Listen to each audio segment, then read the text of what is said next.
Are you concerned with what's happening to the US dollar? Good evening, folks, and welcome back to another episode of Silver Dad Knows. Remember, always live with no edits. If this is your first time here, hit that subscribe button now, as you're going to like what I'm about to say.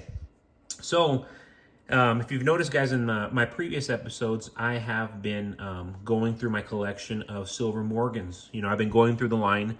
I started off with my 1879, then I did an 1880, then I did like an 1883, 1886, 1887, and now we're coming up to the year 1890. So, yes, right here, check it out. Beautiful, beautiful piece. 1890 silver Morgan. These silver dollars are an interesting piece for coin collectors to consider because even though they had an undeniable place in the advancement of U.S. currency, they are no longer being produced. And of course, that's for obvious reasons. This goes back so long ago. Of the many different coins produced by the U.S. Mint, few are more popular than the silver Morgan. I want to say these are, they're easily in the top 3, top 4 most desirable silver dollars. They were introduced to the market towards the end of the 19th century. And as the time moves forward, the quantity of these coins diminishes every year, every month, every day. There's less and less of them. It is only going to get increasingly difficult for collectors to get their hands on silver Morgans. A Morgan dollar like this piece from 1890 in circulated condition is worth between $38 to $63. However, on the open market, 1890 silver dollars in pristine, uncirculated condition sell for as much as $15,000. You heard me right, 15 grand. Of course, in the absolute best condition, over 15 grand. A little coin like that. Real quick, folks, before I continue, I do want to give a quick shout out to one of my new subscribers, and this is Lauren T. Gage, and this is a comment they made last night. Did you say 80% of Americans won't own a car in the next 5 years? Yikes.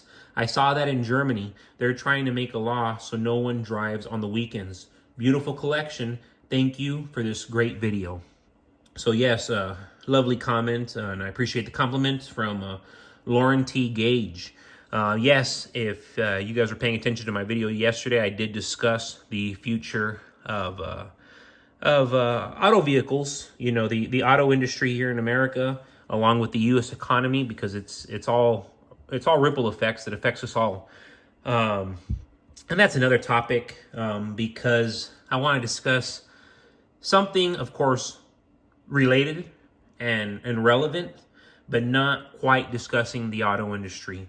According to Voltaire, all paper money eventually reverts to its intricate value, which is zero.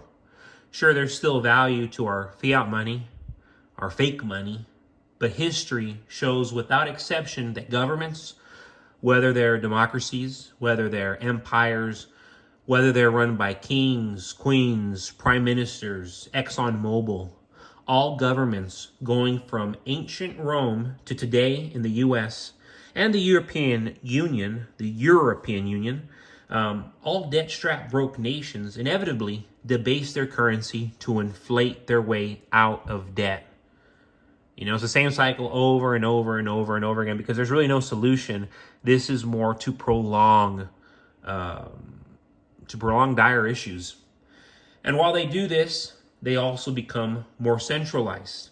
We've weaponized our currency. We've weaponized our Department of Justice. We've weaponized all our agencies in the name of public good to have more and more control. Authoritarian? That's a phrase we're hearing a lot more. That's a word we're hearing a lot more. Authoritarian. And it's for good reason. It's no coincidence that all these troubling things are taking place at the same time our nation is going broke and our currency is distrusted. We have a declining treasury. Central banks, again this year, are about to buy more than 1,000 pounds of gold and silver. They're no longer buying treasuries. This is an empirical reality. There's a distrust of paper money in general now, globally. And the US dollar is by far the most concerning since it's the world's reserve currency. If the US dollar is in trouble, that's a problem for everybody. Everybody. We are sacrificing our currency to keep our inflated lifestyles. That's what's taking place right now here in America, right here in the West, the main West. It is not sustainable. Kill your currency with fake money. Kill it with fiat money. Create social unrest to create an avenue for opportunists to save the day at the expense of your civil liberties. No matter how this plays out, more and more centralized control is taking place. It's happening here in America. We're seeing it in Europe, in Canada, in New Zealand, Australia. We're seeing it everywhere, but particularly the West. All of our allies, all those who aspire to be American, who are proud of America, even though they're not American, those Western nations, they're in more trouble than we are, and we're in a heap of massive trouble. So yes, folks, let us address the elephant in the room. This is one of my best coins, and yes, again, not endorsing him, hate him or love him. This is a Donald Trump piece, and it comes from the Intaglio mint. Not even sure if that mint is still in existence, but it had been. This is an incredibly rare piece. Rare because most of these coins have a bald eagle on the reverse, whereas this one has the Pledge of Allegiance. I can no longer find this coin for sale anywhere, and I've been looking for over 2 years. Let me just show you the front real quick again. Yeah, just great, gorgeous piece. The 2016 U.S. presidential election was truly one of the wildest in American history, at least that I can recall.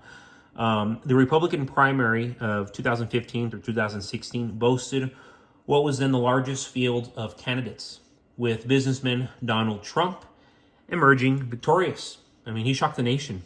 Though no one thought he could win the general election, Mr. Trump went on, to become the president of these United States, and he won with a strong victory.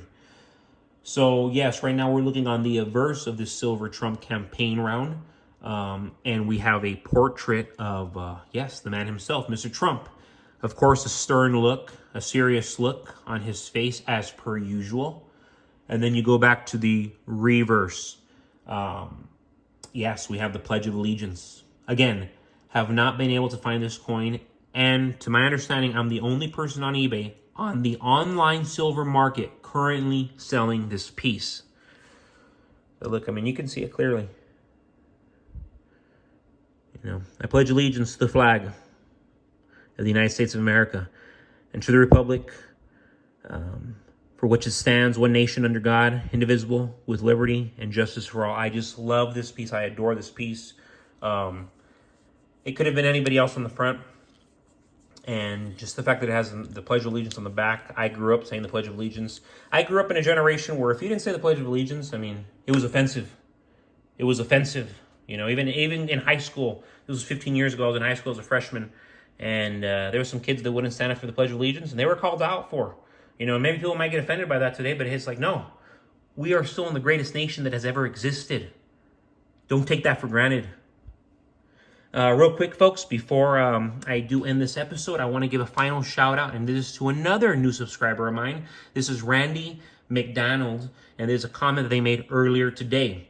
I watched a clip of Eisenhower being interviewed shortly after the Kennedy hit. Being a Canadian, I didn't know much about him. Such a wise and articulate gentleman. You were lucky to have him. Wow. Thank you so much, Randy McDonald. Yes, indeed. You know, I have a lot of Canadians who watch my show, and it's like, look, they even understand the privilege and the amazing people who we have had serve us here. Yes, watch videos of Eisenhower. He was a badass. He was a beast. And it's like, men like that, they're lacking. You know, fathers are lacking. You know, people who want to raise families, people who want to make a difference in this world, they are lacking more than ever here in America. And that's what made America great. But folks, we can get more into that later. Thank you so much for joining us for another episode of Silver Dad Knows. Remember, you look at my description, you'll notice my Silver Dad Knows eBay account linked. You can look at my vast collection. Remember, any of my coins at your choosing, I will sell it to you at my cost. I will hook you up. But yes, folks, as always, God bless your households. God bless you. And I will always say it because I am proud. God bless these great United States of America.